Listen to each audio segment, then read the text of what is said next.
आपने last session पे हमारे साथ देखा था कि हमने देखा था कि साउंड की क्या क्या प्रोपोगेशन हम कर सकते हैं, कहाँ पे स्पीड ऑफ साउंड ज्यादा होगी, कहाँ पे स्पीड ऑफ साउंड कम होगी। इस वाले लेक्चर में हम लोग आपके साथ देखेंगे कैरेक्टरिस्टिक्स ऑफ साउंड। क्या देखेंगे? अब कैरेक्टरिस्टिक्स ऑफ साउंड की बात करते हैं तो साउंड की कैरेक्टरिस्टिक्स में सबसे पहली चीज आती है बेटा जी आपके पास, that is called to be loudness. That is called to be loudness. आपको पता है कि जो साउंड है they are produced as per the vibration. Sounds क्या है? They are the vibrations. और किसी चीज को वाइब्रेट करने के लिए आपको क्या करना है? आपको हिट करना है, किसी को मूव करना है। लाइक फॉर एग्जांपल अगर आप ध्यान से देखें कि मैं I hit the board like this way, अब मैं आपके बोर्ड को ऐसे मारूं और जोर देर से, तो मतलब जितने ज्यादा फोर्स में लगा रहा हूं उतनी ही ज्यादा लाउड साउंड आपको सुनाई दे रही है। दो चीजें हैं, बात सुनेंगे ध्यान से। मैंने बोर्ड को हिट किया ऐसे नॉर्मल, मैं जोर से हिट करूंगा तो आपको स्पीड ऑफ साउंड क्या होगी? और लाउड रहेगी। तो लाउडनेस जो है it is because how the force will be imparted और how strong the vibrations are. For example आप मेरी बात सुनो, जैसे क्या होता है कि आप डीजे के पास खड़े हो किसी शादी में जाके, तो आपको क्या होगा? साउंड बड़ी लाउड सुनाई देगी। साउंड क्या होगी? बड़ी लाउड सुनाई देगी। वही अगर आप बाहर चले जाओगे उस पार्टी हॉल से तो आपको साउंड कम सुनाई देगी। तो लाउडनेस क्या है? लाउडनेस है amount of sound energy, amount of sound energy reaching the ear per second. Amount of the sound energy reaching the ear per second.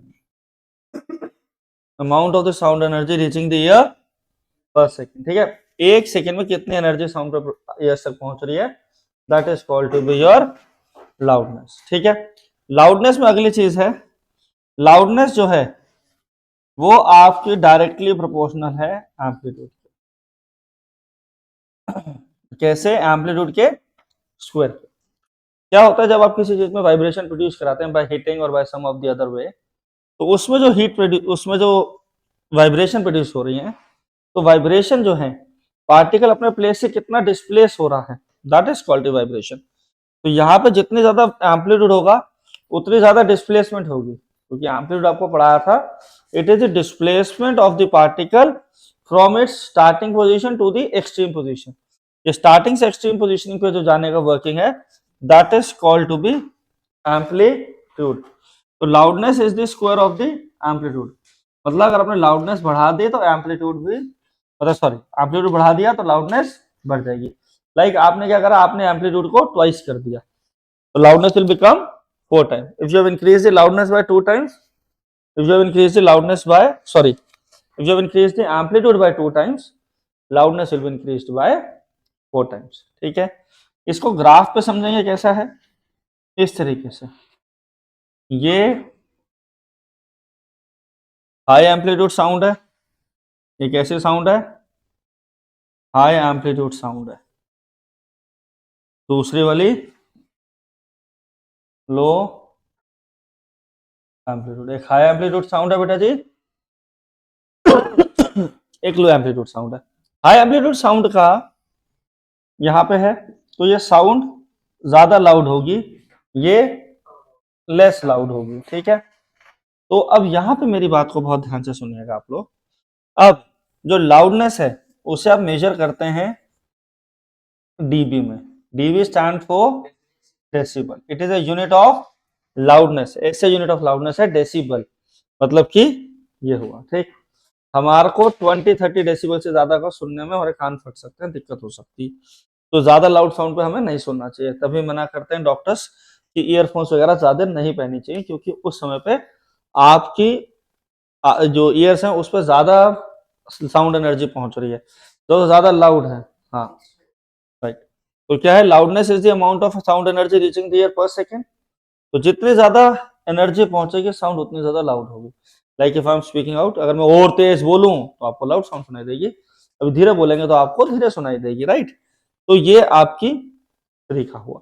अगली एक और कैरेक्टरिस्टिक्स ऑफ साउंड आती है, that is called to be pitch of sound. That is called to be pitch of the sound. एक और characteristics है sound की, that is called to be pitch of sound. अच्छा एक बात बताओ, आप लोग कॉन्सर्ट्स वगैरह में जाते हैं, वहां पे आप देखते हैं जो ड्रमर होता है ड्रम भी बजा रहा है, ढोलक भी बज रही है और गिटार भी बज रहा है, आप सारी की सारी साउंड अप्लायंसेस को गैदर कर पाते हो, कर पाते नहीं कर पाते हो? आपको सारी चीजें मिलती है कि नहीं मिलती, बात मानते हो? आप सारी चीजों को वहां पे सारी सुनाई देती है, गिटार की भी साउंड आ रही है, ढोलक की भी आ रही है, गिटार की भी आ रही है, एवरीथिंग इज हियर, राइट? तो यहाँ पे आपका क्या है, पिच ऑफ द साउंड के लिए कि सेम एम्पलीट्यूड की साउंड्स को डिस्टिंग्विश करने का जो प्रोसेस है that is called to be the pitch of the sound. ठीक है, क्लियर? जो आपको लाउडनेस क्या है, पिच ऑफ द साउंड क्या है, द एबिलिटी और to distinguish the sound of the same amplitude, right everyone? That to distinguish between the sound of the same amplitude but different frequency. ठीक है, तो डिफरेंट फ्रीक्वेंसीज की same loudness के sounds को distinguish करने के लिए कौन सा फैक्टर आता है, पिच। पिच क्या करता है, it helps to distinguish, it helps to distinguish between the various type of sounds of same loudness।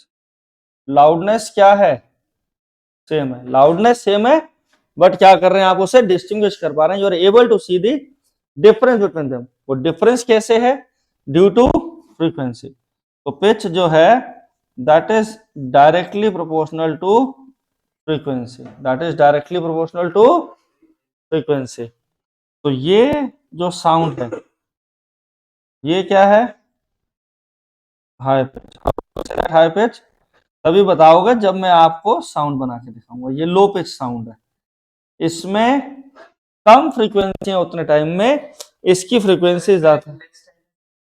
बिल्कुल बिल्कुल, तभी तो हाई पिच है। इस जिसकी फ्रीक्वेंसी ज्यादा है वो क्या है, हाई पिच साउंड है, जिसकी फ्रीक्वेंसी कम है लो पिच साउंड। तो एक आपकी हाई पिच साउंड बनती है, एक आपकी लो पिच साउंड बनती है। तो हाई पिच लो पिच, जो हाई पिच साउंड होती है वो थोड़ी पतली होती है, उसकी वॉइस क्या होती है, श्रिल वॉइस होती है। कैसी वॉइस होती है, श्रिल वॉइस। श्रिल वॉइस का मतलब है क्लास पतली आवाज, जैसे कि बच्चे बोलते हैं, बच्चे रोते हैं ना, दूर तक आवाज आती है, पतली आवाज। आप लोग देखिएगा जो ढोल बजता है, ढोल की आवाज वो नहीं है ज्यादा पिच वाली, नहीं है, पतली नहीं है, उसकी भारी आवाज है, बट लेकिन वॉयलिन जो है वो पतली आवाज होती है, ऐसी है ना। वो जो साउंड है दैट इज योर पतली साउंड, जिसे आप लोग कहते हैं, right? Clear? That is called to be your high pitch sound. ठीक है, अब सेम पिच सेम लाउडनेस में अभी हम लोग बोले, अब हमारी जो हम शोर मचाते हैं ना, क्लास में शोर मच रहा है, क्लास में शोर क्यों मचता है, क्योंकि सबकी लाउडनेस अलग है, सबकी पिच अलग है, उस वजह से जो साउंड मिक्स होकर आ रही है उसका कहानी पता नहीं क्या है। अभी सारे के सारे लोग एक प्रेयर करते हो, same sound same loudness same amplitude same pitch पे आप लोग गाते हैं। अभी क्या था, क्लास से बात कर रहे हो तो कोई किसी को गाली दे रहा है, किसी और तेज तरीके से, कोई धीरे दे रहा है, सबकी फ्रीक्वेंसी मिसमैच हो गया, कुछ समझ नहीं आता कौन किसे क्या कह रहा है। क्लियर? जब मैम क्लास में नहीं होती। क्लियर? तो low pitch sound high pitch sound, बात समझ में आई तो बोलो यस। क्लियर? आओ बेटा जी आगे देखते हैं। It helps to distinguish between the various type of the sound of same loudness, which is directly proportional to frequency, which is directly proportional to frequency। अगली चीज आती है that is called to be your quality of the sound. Quality decide करती है कि जो sound है वो हमारा म्यूजिक कैटेगरी में है या फिर वो नॉइस में है। अगर उसकी डेसिबल रेंज हियरिंग कैपेसिटी में है, दैट मीन्स 20 डेसिबल्स के आसपास है, तो प्लेजेंट साउंड होगी। 100 डेसिबल 120 डेसिबल तो वो अनप्लेजेंट साउंड होती है, वो नॉइस पोल्यूशन करने के काम में आती है। ठीक है, क्लियर हुआ? These all are the characteristics of sound. ठीक है, अब जैसे कि आप लोगों ने पढ़ा होगा छोटी क्लासेस में कि लाइट के लॉज ऑफ रिफ्लेक्शन होते हैं। क्या होते हैं? लाइट के लॉज ऑफ रिफ्लेक्शन। उसी तरीके से बेटा जी यहाँ पे क्या है, यहाँ पे आपके loss of reflection of sound है। देखो वेव है, वेव कहीं ना कहीं टकराएगी, किसी पे टकराएगी तो बाउंस बैक होगी। वेव नेचर मीन्स रिफ्लेक्शन तो होनी ही होनी है। तो अगला टॉपिक आपको कराते हैं यहाँ पे laws of reflection of sound, कौन सी चीज आएगी आपको अगली चीज, laws of reflection of sound, क्या आएंगे, हाँ, laws of reflection of sound, ठीक, लॉज ऑफ रिफ्लेक्शन ऑफ, हाँ देखिए ये कैसे वर्क करेगा, ये आपका एक सरफेस है मान लो, ये आपका एक प्लेन सरफेस है, और जो साउंड है ना मैं आपको बता दूं, वो आपके table chair, like if I will sit like state like this way, I am saying hello, तो आप सबको मेरी वॉइस पीछे भी सुनाई दे रही है, राइट, और अब बोल रहा हूं तो हर जगह चारों तरफ से वॉइस आ रही है, अगर एक ही डायरेक्शन में जाती, साउंड अगर रिफ्लेक्ट नहीं कर रही होती तो आपको मेरी वॉइस नहीं सुनाई देती। हाँ वैसे ये बात सही है कि sound will always move in the forward direction, पीछे नहीं आती, अगर मैं यहाँ बोल रहा हूँ और कोई मेरे पीछे खड़ा है तो उसको हो सकता है अगर मैं आउटर स्पेस में हूँ तो मेरी वाइब्रेशन कहाँ पास होंगी, फर्दर वे में पास होंगी, तब पीछे वाले को सुनाई नहीं देगा। जनरली जो डीजे वाले भैया होते हैं वो क्या करते हैं, आपके आगे पूरा सेटअप लगा लेते हैं और गाने बज रहे होते हैं, राइट, वो जो गाने गा रहे होते हैं वो आगे की डायरेक्शन में गाते हैं, बात समझ रहे हैं आप। तो जो पीछे तो उनको बड़ा शोर कम आता है, वो आगे सारी साउंड प्रोपोगेट हो रही है, पर सुनाई तो उनको भी देता है, उनको लाउडनेस कम आती है, आपको ज्यादा आती है, लाउडनेस का डिफरेंस होता है, पर सुनाई तो उन्हें भी देती है ना, क्योंकि लाउड साउंड रिफ्लेक्ट होकर उनके कानों तक भी आ रही है। तो साउंड में सबसे पहली चीज आती है आपके पास इंसिडेंट साउंड वेव, कौन सी आती है, incident sound wave, incident sound wave जो है वो किसी सोर्स से आती है, जैसे हॉर्न से आ गई, वाइब्रेशन प्रोड्यूस करा के जो किसी सोर्स से जो वेव आ रही है that is called to be incident sound wave. Incident sound wave यहां पे आएगी, जहां पे टकराएगी that is called to be point of incidence, क्या होगा, that is called to your point of incidence. इस पॉइंट ऑफ इंसिडेंस पे एक परपेंडिकुलर, वैसे तो परपेंडिकुलर ऐसे रहता है, वैसे तो परपेंडिकुलर बट टिल्टेड वे में वो नीचे आता है, तो ये हो गया एंगल आई, ठीक, ये कौन से जो है परपेंडिकुलर, नॉर्मल क्या है, normal perpendicular to the point of incidence, ये जो सिंबल है परपेंडिकुलर का होता है point of incidence, normal perpendicular to the point of incidence, और ये जो रे बाउंस बैक होके आती है this is called to be your reflected ray, this is your reflected, this is your incident sound wave, this is your reflected sound wave. एक चीज आती है एंगल ऑफ इंसिडेंस, एक चीज आती है यहाँ पे that is your angle of incidence. Angle of incidence की बात करते हैं क्लास, तो एंगल ऑफ इंसिडेंस क्या है, angle between incident ray and normal, angle between incident ray and normal, angle of reflection क्या है, that is angle between reflected ray and normal, angle between reflected ray and normal, angle of incidence angle between incident ray and normal, angle between reflected ray and normal, ठीक है, आई बात समझ में। Angle of reflection क्या है, between reflected ray and normal रे, तो angle of incidence को आई से करते हैं, इसको आर से। तो लॉस ऑफ रिफ्लेक्शन दो चीजें हैं, पहला लॉ है इंसिडेंट वेव, नॉर्मल रिफ्लेक्टेड, आप लोग नहीं बोलेंगे कोई भी, साथ साथ मेरे, reflected wave, incident wave, reflected and normal, सारी की सारी कहां लाई कर रही हैं, all lie on, all lie on same plane, ये सारी की सारी कहां लाई कर रही हैं, they are on the same plane पे लाई कर रही हैं। सेकेंड है इंसिडेंट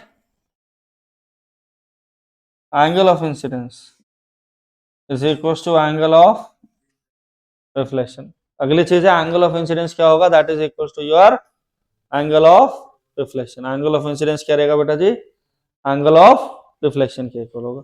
ये दो लॉज आते हैं, ठीक है। अब इसके बेसिस पे इसकी कुछ एप्लीकेशन हैं जो मैं आपके साथ डिस्कस कर रहा हूं। ये रिफ्लेक्शन ऑफ साउंड ही हमें हेल्प करती है कि हम हर जगह से साउंड को सुन पाते हैं। It is because of just reflection of sound we are able to hear the voices. अगर ये रिफ्लेक्शन ना हो तो हमें हमारे दोस्त की बातें सुनाई नहीं देंगी। जैसे क्या है, कोई बच्चा आगे वाली रो में बैठा है, कोई बच्चा लास्ट में बैठा है, और जो आगे बोलता है उसे पीछे सुनाई देता है। क्यों? क्योंकि साउंड रिफ्लेक्ट होकर आ रही है। अगर साउंड जिस डायरेक्शन में प्रोपोगेट हुई है उसी साउंड में जाती रहती तो क्या होता है, हमें सुनाई नहीं देती, ठीक है ना। तो अभी क्या है, यहाँ पे एप्लीकेशन में सबसे पहली चीज आती है that is called to be bulb horn और ब्लो हॉर्न। ब्लो हॉर्न क्या होता है, पहले जमाने में ना ऐसे करके बोलते थे, आप सारे देखिएगा। अभी मैं आपसे नॉर्मल बात कर रहा हूँ, नॉर्मल वॉइस आ रही है, राइट।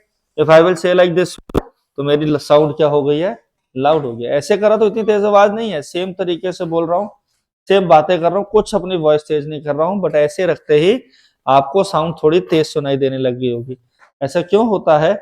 क्योंकि जब आप बोलते हैं हमारे वोकल कॉर्ड्स की वाइब्रेशन की वजह से साउंड प्रोड्यूस होती है, वो साउंड बाहर आती है। तो बाहर आने के बाद it will go in different different direction. जब डिफरेंट डिफरेंट डायरेक्शन में जा रही है तो कुछ हमारे आसपास सॉफ्ट सर्फेसेस होंगे जो साउंड को एब्जॉर्ब कर लेंगे, कुछ सर्फेस होंगे रिफ्लेक्ट करेंगे। बट अगर साउंड जो है एक ही पर्टिकुलर डायरेक्शन में प्रोपोगेट की जाए तो उसका नेट एम्पलीट्यूड और नेट फ्रीक्वेंसी दोनों इंक्रीज होके उसकी लाउडनेस को इंक्रीज करा सकते हैं, ठीक है। तो यहाँ पे सबसे पहली एप्लीकेशन है ब्लो हॉर्न। सबसे पहली एप्लीकेशन कौन सी पढ़ रहे हैं बेटा जी? Blow horn. तो ब्लो हॉर्न इस तरीके से,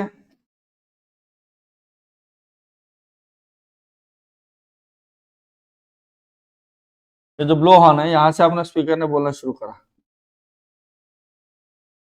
मेगाफोन अलग होता, मेगाफोन बजाने का में आता है, ब्लो हॉर्न बोलने का में आता है।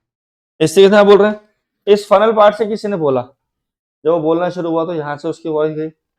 अभी वॉइस जब यहाँ से गई है तो पहले यहाँ स्कैटर होगी, फिर यहाँ होगी, फिर यहाँ होगी, फिर यहाँ होगी। इस तरीके से डिफरेंट डिफरेंट वॉइसेस स्कैटर होके सामने वाली डायरेक्शन में जाएंगे, ठीक है। तो ये जितने भी वेव्स हैं, ये जितनी बहुत सारी बना दी मैंने, तो ये जितनी भी वेव्स हैं they all propagated in the same direction, they all propagated in the same direction, ठीक है।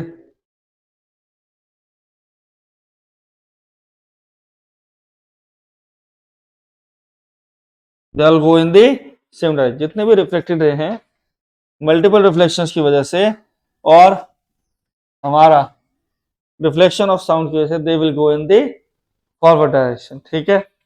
अगला आता है बल्ब हॉर्न के बाद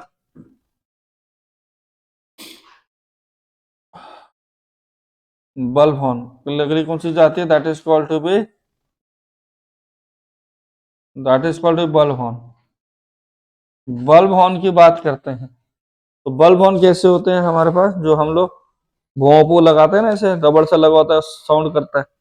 that also works on the same principle, that also works on the same principle पे काम कर रहे हैं दोनों के दोनों। अगला आता है थर्ड रीजन, स्टेथोस्कोप। स्टेथोस्कोप को जानता है कौन यूज करता है? डॉक्टर यूज करते हैं। क्या करते हैं आस्था बेटा? स्टेथोस्कोप यूज करते हैं, ठीक है। अब जो स्टेथोस्कोप है इसका टारगेट क्या होता है?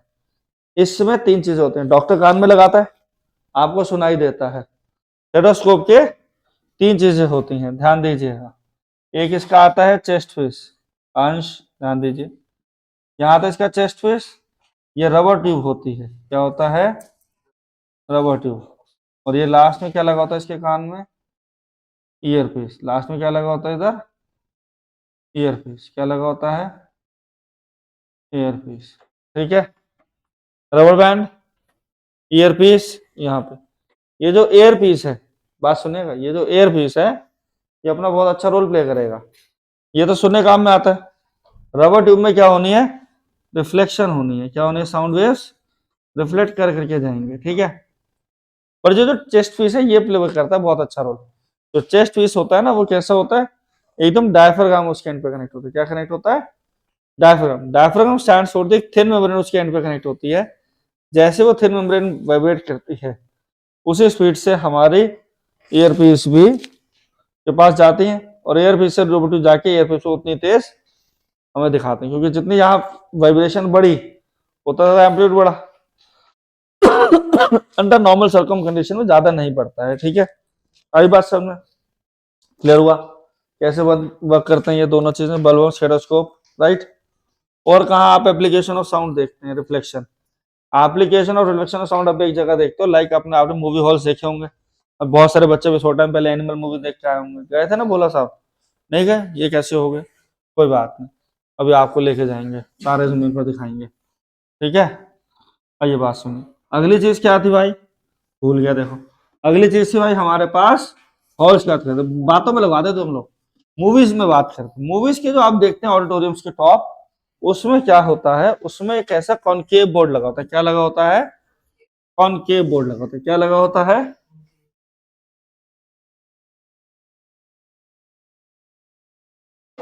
कॉनकेव बोर्ड से क्या होगा, ध्यान दो। एक कॉनकेव बोर्ड के यहाँ पे एक स्पीकर खड़ा हो गया। कौन खड़ा हो गया? एक, वो कह रहा है कि मैं बोलूंगा, अपनी स्पीच दूंगा। तो ये उसके कहाँ खड़ा है? उसके फोकस पे खड़ा है। तो जो फोकस पे खड़ा है, जब वो बोलेगा तो rays will go in different direction and they will meet here. They will go in different direction, will meet in this point. When they will meet at this point, होगा क्या? After reflection they will move towards the original direction. They will move original direction and ये सारी race क्या करेंगे? Cut करके parallelly start करेंगे। कैसे करेंगे? पैरेलली मूव करते हुए आएंगे। तो ये पैरेलली मूव करते हुए आएंगे तो एक दूसरे को ओवरलैप करेंगे। ओवरलैप करने से इनकी इंटेंसिटी हाई होगी, इनका एम्पलीट्यूड हाई होने से they will travel long distance. तो जब वो सामने करती हैं, the sound will appear more louder, the sound will be more. ठीक है, क्लियर? ये 3 से 4 एप्लीकेशन आई आपके पास, क्लियर हुआ अच्छे से, राइट? पक्का? अब देखो कॉनकेव बोर्ड समझ में आ गया। अगला है, इसी लॉस ऑफ रिफ्लेक्स एप्लीकेशंस को देखते हुए हमारी अगली चीज आती है, that is called to be echo. Echo का क्या मतलब है? एको क्या है? द रिपीटेड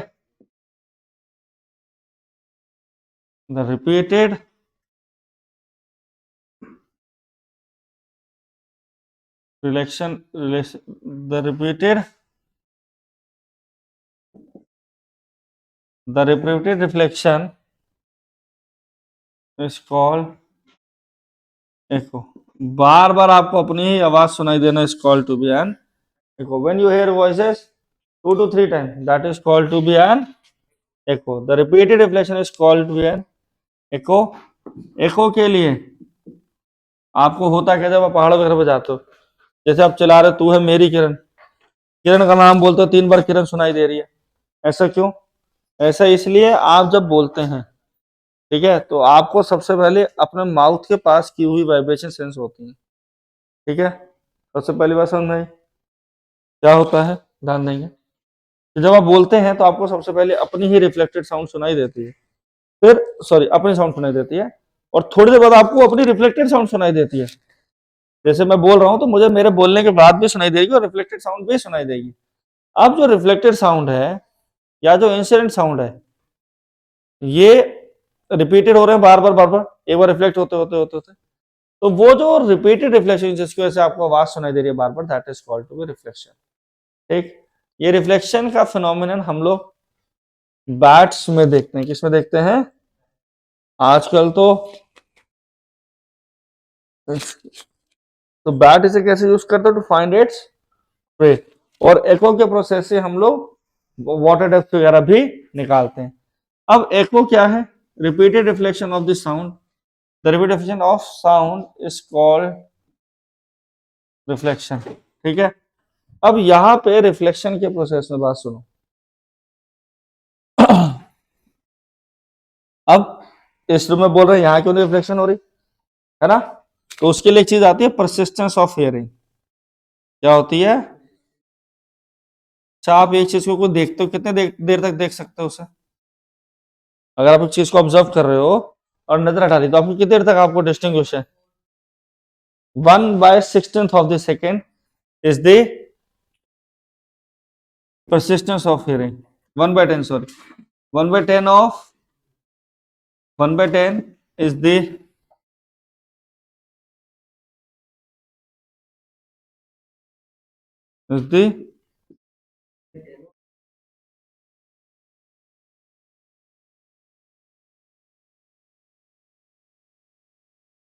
वो persistence of vision होता है। 1/16 is the persistence of vision. persistence of hearing की बात करेंगे 1/10 है, that is the persistence of hearing. 1/10 is the persistence of hearing. ये बात यहां से जनरेट होगी। persistence of hearing क्या है? 1/10 of the second। जैसे मैंने बोला भाई तू कैसा है, सब में कहीं ना कहीं 1/10 सेकंड का गैप है, इसलिए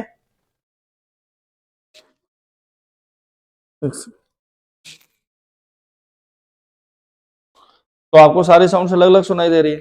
बट अगर यही गैप 1/10 के कम का होगा, अगर यही गैप 1/10 सेकंड का गैप होगा तो आपको साउंड सारी अलग अलग सुनाई देगी। जैसे मैंने बोला आप सब कैसे हैं, ये पांचों के पांचों वर्ड्स आपको अलग अलग सुनाई दिए, तो वो जो वर्ड काम कर गया आधी बात समझ नहीं आएगी। मैं बाड़ी काम कर गया, बोलू भाटी क्या आप काम करके आए हैं? तो ये जो शब्द है ये सबको अलग अलग क्लियर हो रहे थे, बट पहले जैसे बोला था आप लोगों को समझ में नहीं आ रहा होगा। रीजन बीइंग क्या है कि कोई भी साउंड ईयर तक 1/10 सेकंड, अगर हाँ अगर दो साउंड 1/10 सेकंड का गैप ले रही है पहुंचने में, अगर ये मोर देन उससे ज्यादा ले तो they will be heard as a different sound. ठीक है, they will be heard as a different sound. ठीक है, बात समझ में तो बोलो यस। अब इस एको की वजह से हमारे को क्या होता है, जैसे कि मदर घर पे होते हैं तो वो सब साथ बच्चे के साथ बिताते हैं, तो उनके लिए क्या है कि बच्चा तंग भी करता है। अब लेकिन ये पॉइंट ए है, ये पॉइंट बी है।